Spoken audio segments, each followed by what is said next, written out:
So, ఇప్పుడు social studies చదవడం వల్ల మనకు ఎటువంటి ఎబిలిటీ వస్తుంది? ఏమొస్తుంది సోషల్ స్టడీస్ వల్ల?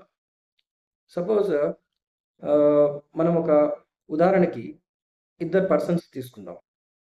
ఏ అండ్ బి. వీళ్ళిద్దరిని ఇది సపోజ్ మెడివల్ పీరియడ్ అనుకుందాం.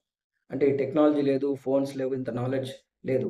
అండ్ వాళ్ళిద్దరూ ఇల్లిటరేట్స్, నిరక్షరాస్యులు. అంటే వాళ్ళకి రాయడం, చదవడం కూడా రాదు. సో, ఆ ఏ అండ్ బి అనే వాళ్ళిద్దరికీ మనం ఒక పోటీ పెట్టామనుకోండి.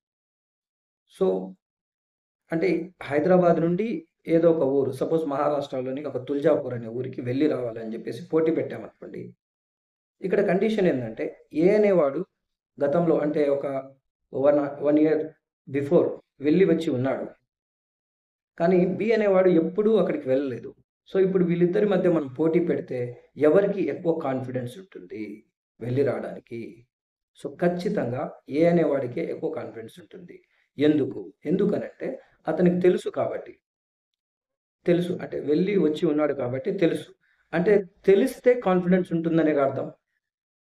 సో, మనం అకౌంట్స్‌లో ఖర్చులు, మనకొచ్చిన లావాదేవీలు అంతా సెట్ రూపంలో ఒక సెట్‌గా రాస్తారు.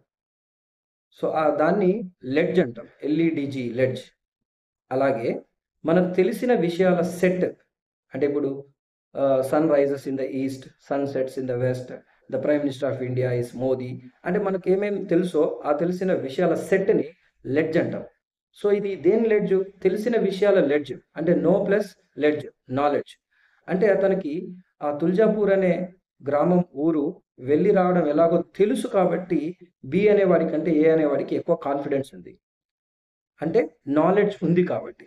అక్కడికి ఎట్లా వెళ్లి రావాలో నాలెడ్జ్ ఉంది కాబట్టి ఎక్కువ కాన్ఫిడెన్స్ ఉంది. సో, అలాగే మనం నివసిస్తున్న ఈ సమాజంలో మన సోషల్ సిస్టమ్ అంటే ఏంటో తెలిస్తే, మన హిస్టరీ అంటే ఏంటో తెలిస్తే, మన జాగ్రఫీ ఎలా ఉంది అని తెలిస్తే, మన ఎకనామిక్ సిస్టమ్ ఎలా రన్ అవుతుందని తెలిస్తే, మన జ్యుడిషియరీ ఎట్లా ఫంక్షనింగ్ అవుతుందని తెలిస్తే, మన లా అండ్ ఆర్డర్ ఎలా ఉంది అని తెలిస్తే, మన బ్యాంకింగ్ సిస్టమ్ ఎట్లా పనిచేస్తుంది, మన కూరగాయల ధరలు ఎందుకు పెరుగుతాయి, ఎందుకు తగ్గుతాయి అని తెలిస్తే, అంటే నాలెడ్జ్ ఉంటే కాన్ఫిడెన్స్ ఉందని చెప్పాం కదా ఇందాక ఎగ్జాంపుల్‌లో.